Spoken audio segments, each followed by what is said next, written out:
dia itu baik-baik. Apa rasa? Surga di tengah.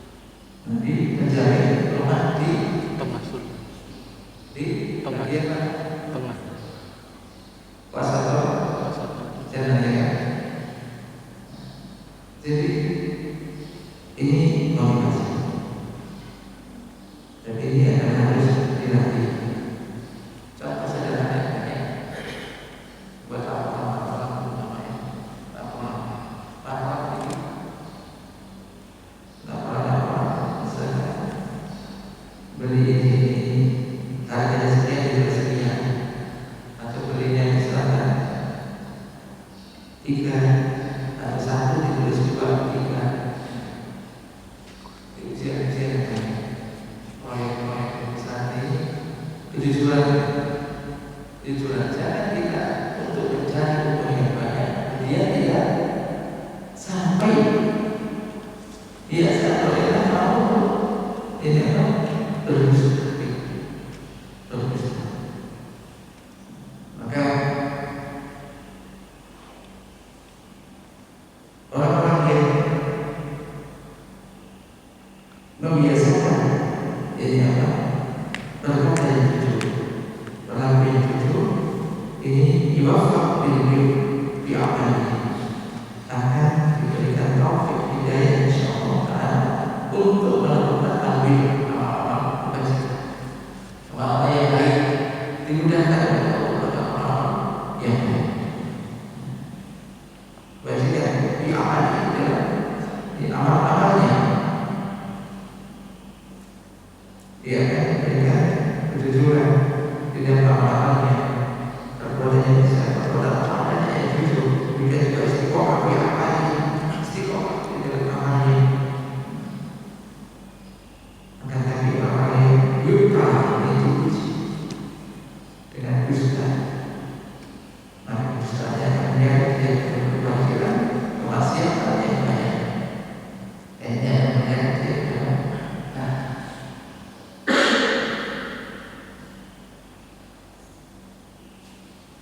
Termasuk juga antara dari yang memudahkan kita untuk jujur dan dalam dusta ada seperti yang menyebutkan sifat orang munafik. Ayat yang munafik, tanda-tanda orang munafik ada. Maksudnya tidak ada dasar. Apabila dia tidak ada tidak hadas kata dia berbicara dia dusta. Bila ada apa yang bertajukan, bila dia apabila dia berbudi, dia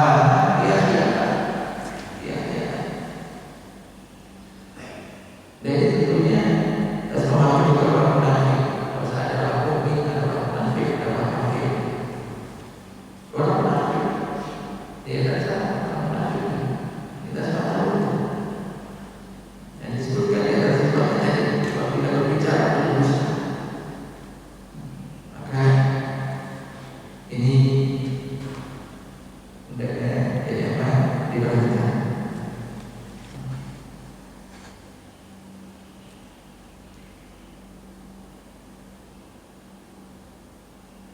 walaupun di sana ada juga istisna, kemudian misalkan seorang suami berbicara dengan istrinya dengan supaya misalkan untuk menghindari percakapan antara istri, misalkan disangka itu kan ditanya bagaimana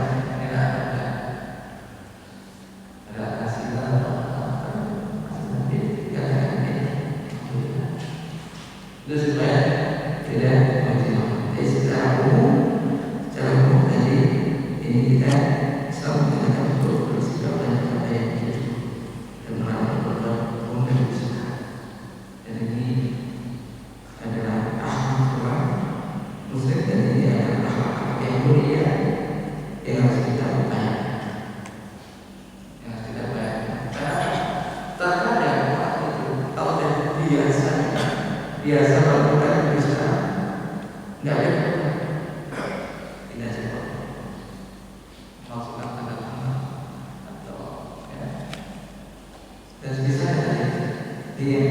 yang orang yang nggak biasa ini merasa berat. Contoh banyak hal yang kita kadang-kadang membebani kita. Misalkan kita sekarang mungkin itu yang hadir bukan 3 orang misalnya. Tulis saja semuanya hadir. Lalu dia tanda tangan saja. Tanda tangan kehadiran. Enggak hadir sudah. Ini kan sepede sebetulnya masalahnya. Tapi permasalahannya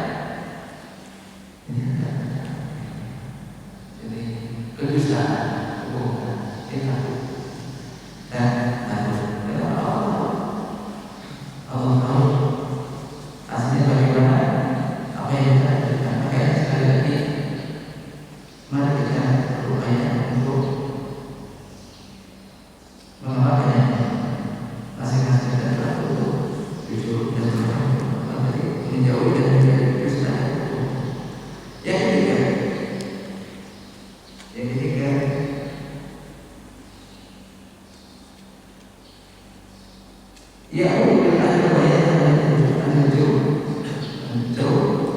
yaitu Islam memerintahkan untuk berbuat adil dan melarang yaitu berbuat yang zalim, tidak adil. Dan keadilan artinya adalah menyamakan yang sama dan membedakan yang berbeda. Adil bukan bersama secara mutlak seperti yang dikatakan sebagai orang yang mengatakan bahwa Islam adalah agama bersama yang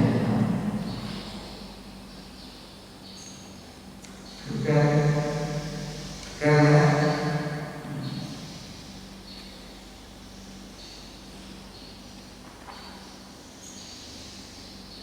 faedah musyawarah, faedah muhtaramah jauh layak Islam menyamakan sesuatu yang berbeda. Maka itu adalah tindak kelaliman. Justru merupakan tindak kelaliman yang tidak diajarkan oleh Islam. Walau yuhmadu fa'luhu dan kalau tidak ada. Jadi Islam menegakkan adil dan adil tidak ada sama. Adil tidak ada sama. Kalau memang ada memang berbeda, ibadah berbeda. Kemudian yang keempat, ya Allah Islam mengingatkan beramanah dan melarang khianat. Tadi ada sebutkan di atas beberapa ulama, yaitu bila diminta orang apabila diberi amanah itu khianat. Amanah itu khianat. Amanah kita semua sebagai diberi amanah Allah. Itu beribadah kepada Allah.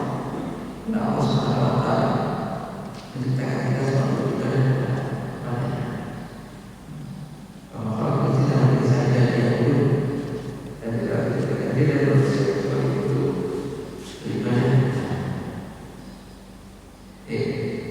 Amanah baik antara seorang hamba dengan Allah dan juga antara seorang hamba dengan hamba yang lain. Ini tentunya ini yang harus banyak diperhatikan.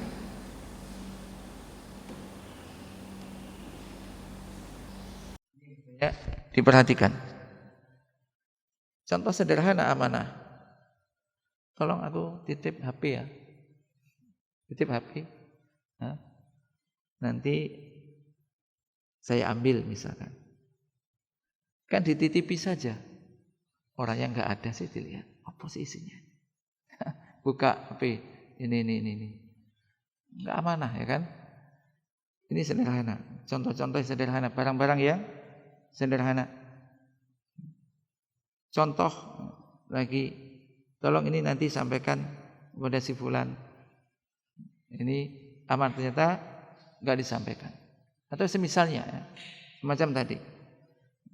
Jadi ini amanah. Tolong jangan disampaikan ke mana-mana ya nanti ini. Kemudian sampaikan satu orang.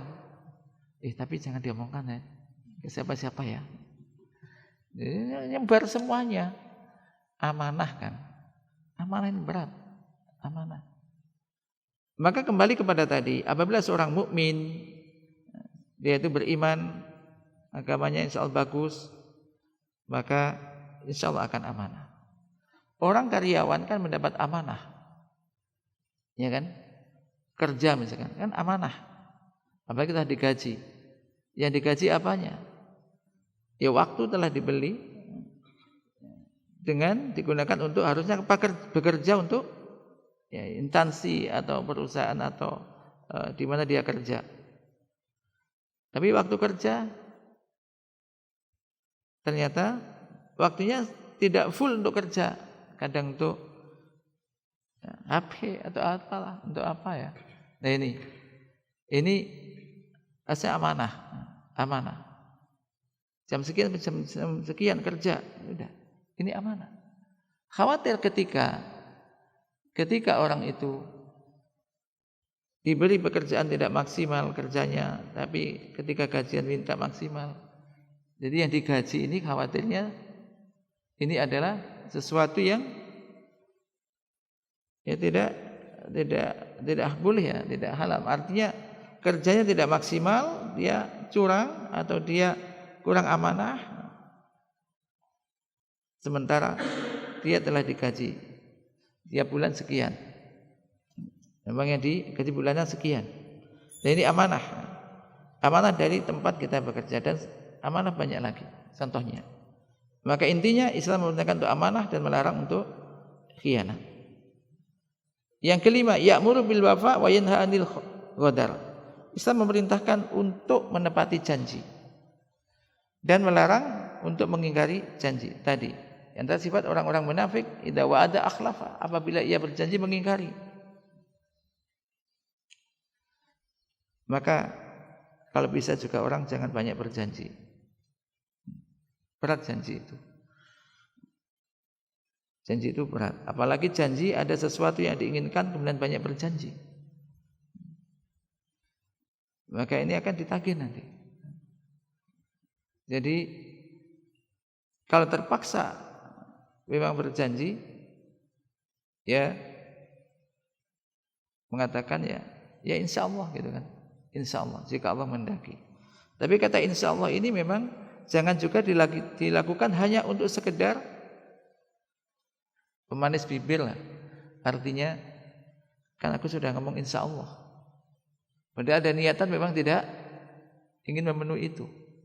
Betul-betul insya Allah kita sudah berusaha untuk kalau kita berjanji menepati janji itu. Kalau ngomong akan demikian, akan menghadiri contohnya, ya kita betul-betul akan melakukan hal itu. Tapi tetap kita bilang insya Allah karena itu belum terjadi, karena masa yang akan datang. Karena masa yang akan datang kita tidak tahu apakah kita nanti bisa melakukan itu apa tidak, atau masih ada atau tidak, kita enggak tahu.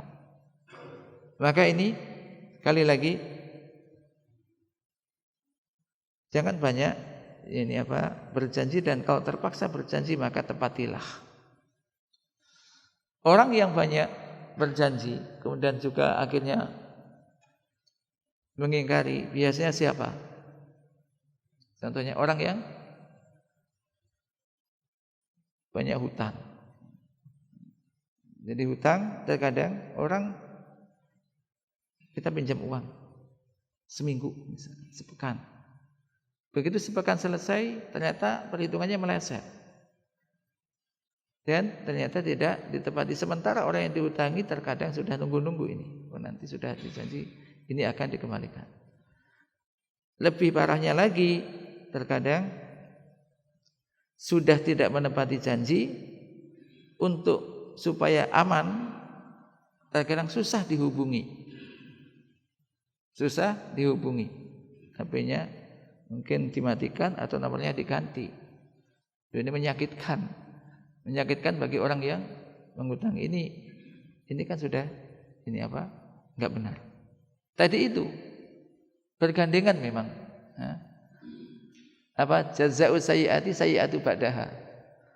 Balasan perbuatan tidak baik dia akan melakukan tidak baik yang berikutnya. Ya. Jadi ini berkaitan. Kembalinya ya sama sebetulnya. Semua itu karena apa? Karena keimanannya yang kurang. Keimanan yang kurang. Maka ini hendaknya kita perhatikan kelihatan hal sepele ini. Sebetulnya kita itu kebanyakan sudah tahu. Manusia itu kadang secara umum tidak tahulah yang disebutkan ini, rata-rata sudah tahu. Permasalahannya ketika pengamalan ini yang kadang-kadang belum mampu untuk mengamalkan. Limadza? Kenapa? Ya mungkin karena nafsu yang belum bisa dikalahkan. Mengendalikan hawa nafsu, menundukkan hawa nafsu kepada syariat, kepada ajaran yang dibawa oleh Rasulullah SAW ini adalah penting. Kelihatannya misalkan, kelihatannya orang ini sudah ngaji lama, belajar lama, kok begini prakteknya? Dan ini tidak sedikit kasus, tapi ya macam-macam ini di lapangan ada. Dan orang laporan ini kok begini, ini kok begini. Nah, ini bukan syariatnya yang salah, bukan ilmu yang salah, ilmunya yang salah, tetapi ya orangnya yang memang mungkin belum bisa mengalahkan nafsunya. Maka di sini setiap sholat kita minta doa, ya kan, ihdinas siratal mustaqim siratal ladzina an'amta 'alaihim ghairil maghdhub 'alaihim waladdallin.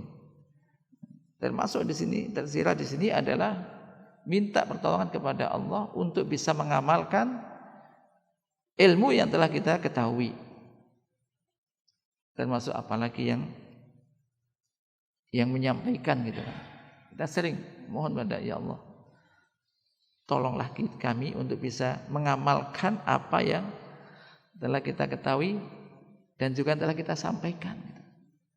Ini kita tidak inginkan setiap sholat itu menjadi orang yang maghdhub alaihim. Siapa orang yang maghdhub alaihim? Orang-orang yang punya ilmu tapi enggak diamalkan. Dan juga tidak ingin orang beramal tanpa ilmu, waladdallin. Sehingga berupaya untuk menuntut ilmu supaya amalnya didasari dengan ilmu. Ini kan semua seorang muslim ketika dia sholat mesti doa ini kan. Karena dalam surah Al-Fatihah minimal 17 kali dalam sehari semalam. Minimal karena itu sholat dalam sholat fardu. Maka kita renungkan, kita rasakan doa ini gitu. Doa ini. Terkadang kita itu tahu ini enggak boleh. Tapi terkadang masih juga dilakukan. Nah, kemudian yang berikutnya yang ke-6. Ya'muru birril walidain wa yanha 'anil 'uquq. Ini penting. Ini diletakkan nomor 6, padahal ini kalau di dalam ayat-ayat Al-Qur'an ini diletakkan nomor 2 setelah perintah untuk bertauhid. Ini perintah untuk berbakti kepada kedua orang tua. Wa budullaha wa la tusyriku bihi syai'a wa bil walidaini ihsana. Ini perintah untuk berbakti kepada kedua orang tua dan banyak sekali. Dan Allah Subhanahu wa taala banyak menyebutkan menggandengkan antara perintah untuk berbakti kepada kedua orang tua setelah perintah untuk beribadah kepada Allah. Perintah untuk mentauhidkan Allah Subhanahu wa taala. Ini menunjukkan agungnya kedudukan orang tua, agungnya hak kedua orang tua yang harus dilakukan oleh anaknya. Wabil walidaini ihsana, dan terhadap kedua orang tua maka berbuatlah yang baik. Berbuat ihsan kepada kedua orang tua ini disebut nakirah di sini, mencakup keumuman. Berbuat baik kepada orang tua ini umum. Artinya dengan apapun yang bisa dilakukan, lakukan. Ada juga dalam sebuah hadis, nanti akan dibahas panjang lebar ini dalam kitab akhlak itu, tentang berbakti kepada kedua orang tua ini. Ya. Kita mungkin semua tahu, ketika ada seorang datang kepada Rasul menanyakan, ya Rasulullah, ayunas ahaqqu bi husni sahabati, atau kama qala Rasulullah SAW, ya Rasulullah, siapakah orang yang paling berhak untuk aku perlakukan dengan sebaik-baiknya? Siapa yang paling berhak untuk bisa aku perlakukan dengan sebaik-baiknya? Qala ummuka, ibumu. Sumaman ummuka, sumaman ummuka, sumaman abuka atau abaka. Yaitu ibumu. Kemudian siapa ibumu? Siapa ibumu? Siapa kemudian ayahmu? Artinya apa? Terkadang sebagian manusia bisa berbuat lemah lembut, bisa berbuat baik, bisa berkata yang lemah lembut, yang baik dengan orang lain, dengan temannya, dengan orang tua temannya. Tetapi terkadang dengan orang tuanya sendiri justru dianggap itu kan orang tua sendiri, biasa. Ngomong bahkan dianggap kayak temannya sendiri, atau bahkan kurang diperhatikan. Ini jauh sekali ini dengan kaum salafun saleh dulu. Maka ini perlu diperhatikan dan ingat.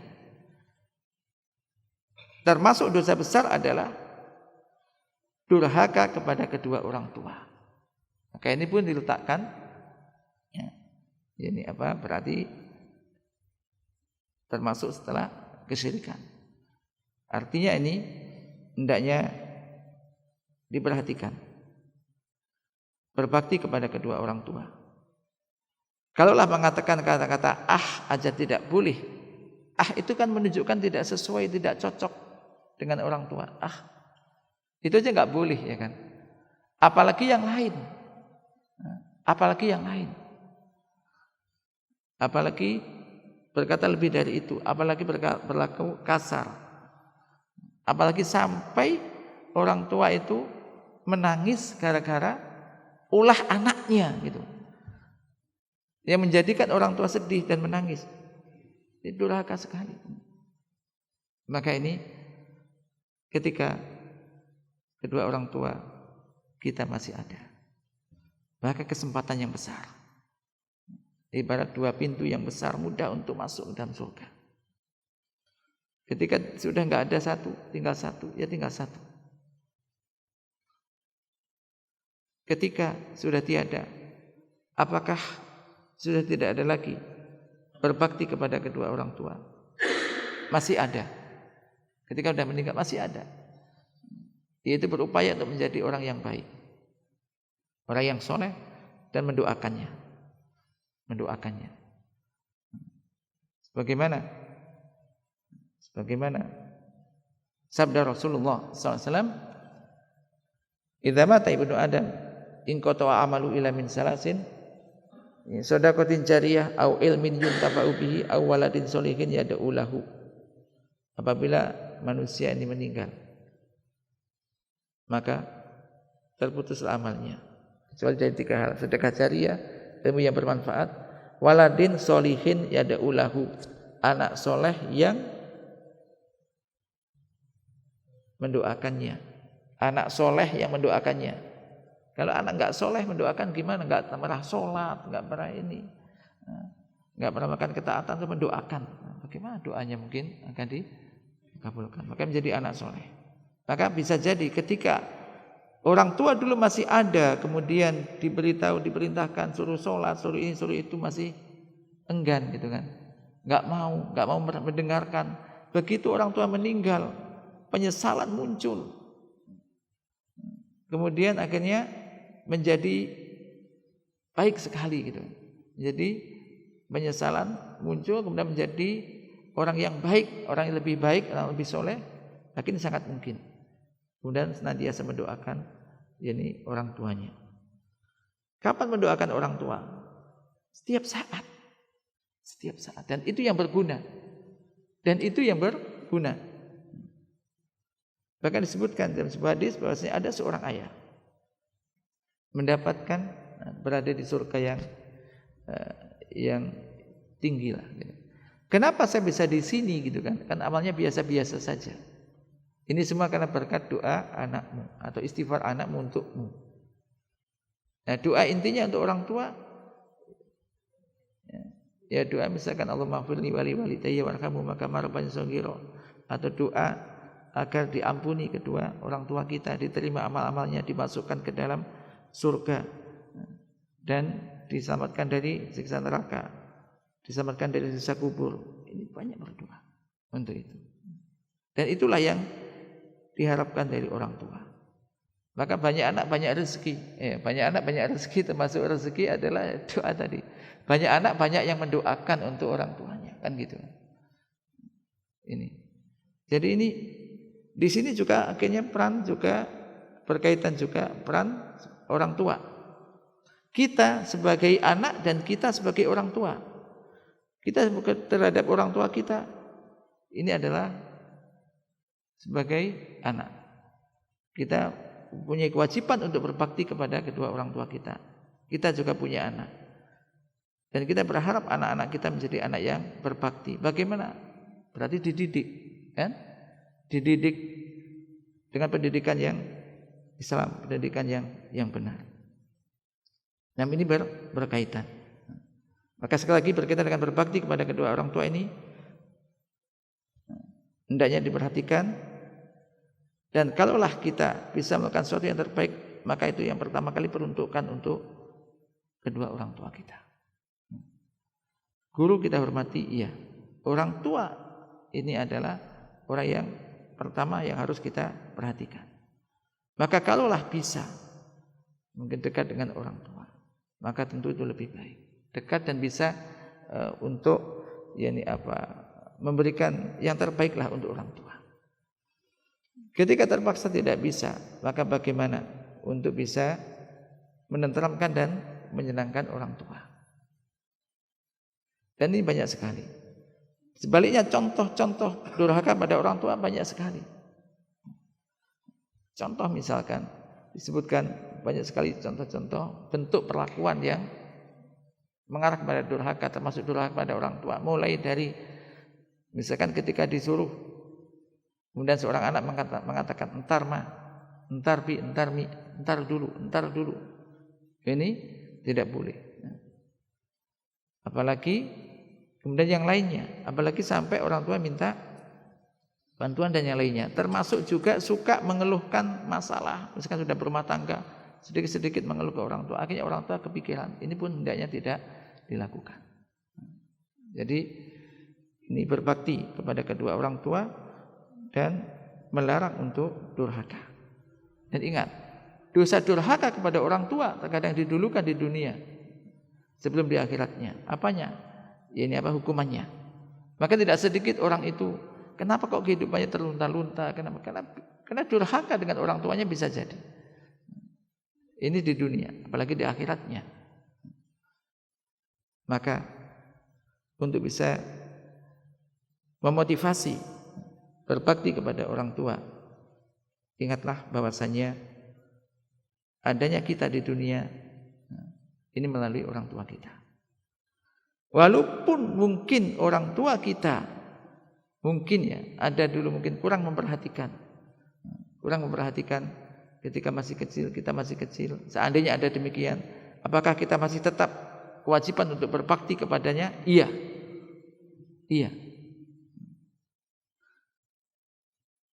Bahkan disebutkan juga dari sahabat, ketika di waktu pagi, ketika seorang hamba di waktu pagi mengawali dengan bisa berbuat baik kepada orang tua, maka sisa waktunya, sisa harinya ini akan mendapatkan taufik hidayah untuk melakukan hal-hal yang baik. Allah akan membimbing dia untuk bisa melakukan hal-hal yang baik. Ketika di awalnya ini diawali dengan sesuatu yang bisa sesuatu yang bisa menyenangkan orang tua, menunjukkan perbuatan yang berbakti kepada kedua orang tuanya, entah dengan kata-kata atau perbuatan. Ini bagi orang tua yang masih ada. Ketika enggak ada semacam tadi, didoakan. menjalin hubungan yang baik dengan teman orang tua kita ketika orang tua telah tiada. Dulu orang tua kita punya teman yang baik, yang akrab, maka kita sambung dia. Kita sambung. Termasuk dalam hal ini, ya ini saudara, dengan saudara kerabat ibu, bibi, maka atau bude, ini juga dimuliakan. Karena bibi dari ibu ini bimanzilatil ini kayak ibu, kedudukannya kayak seorang ibu. Maka ini poin ke-6 ini lagi ini hendaknya diperhatikan, dan ini tentunya adalah masing-masing anak ya, masing-masing orang mempunyai orang tua masing-masing, siapapun mereka, bagaimanapun keadaannya, itu ada orang tua kita atau orang tua kita, maka muliakan. Hatta bagi seorang laki-laki khususnya, ketika kita sudah punya anak dan istri, maka tetap ada kewajiban untuk berbakti kepada kedua orang tua. Jangan sampai istri Anda ini mengalahkan ini ibu Anda dalam apa? Memberikan perhatian. Ini. Dan terkadang tidak sedikit di antara orang, istrinya tidak cocok dengan ibunya. Ada yang sempat, gimana Ustaz? Ini ibu itu mau ke rumah, tetapi istri nggak mau. Jadi istri nggak mau, atau pokoknya nggak mau ketemu dan yang lainnya. Ya dididiklah istrinya gitu kan. Yang jelas jangan sampai dikalahkan oleh seorang istri. Ibu, orang tua kita kaum lelaki wajib dan tetap untuk kita muliakan, tetap kita berkewajiban untuk berbakti kepada kedua orang tua kita. Bagi seorang istri bagaimana? Ketika seorang wanita sudah menikah, tentunya yang orang pertama kali didengar dari taati suaminya. Dan sejak Allah suami yang baik juga tidak menghalangi istrinya ketika dia mau berbuat baik kepada orang tuanya. Nah, mudah-mudahan kita bisa menjalankan apa yang diperintahkan oleh syariat Islam kita, oleh agama kita, dan senantiasa minta tolong kepada Allah Subhanahu wa taala. Karena kalau kita tidak ditolong oleh Allah taala, kita tidak akan bisa menunaikan apa yang diperintahkan oleh Allah. Maka setiap pagi habis sholat subuh kita kan senantiasa berdoa. Ketika habis sholat, termasuk ketika pada sholat ada Allahumma a'inni ala dzikrika wa syukrika wa husni ibadatika. Tidak khusus habis subuh, habis sholat subuh, tapi ini setiap habis sholat. Allahumma a'inni ala dzikrika wa syukrika wa husni ibadatika. Ini menunjukkan kita itu lemah kalau kita tidak ditolong oleh Allah. Ya Allah, tolonglah aku untuk bisa mengingat Engkau, untuk bisa bersyukur kepadamu, untuk bisa beramal dengan sebaik-baiknya, termasuk melakukan apa yang telah kita ketahui ini. Mudah-mudahan sekali lagi Allah Subhanahu wa taala memudahkan kita semuanya untuk bisa melaksanakan perintah-perintahnya dan juga menjauhi larangannya. Nah, tapi fi hadza kita cukupkan sampai di sini dulu. Allahumma anfa'na bima 'allamtana wa 'allimna ma yanfa'una warzuqna ilman tanfa'una bih.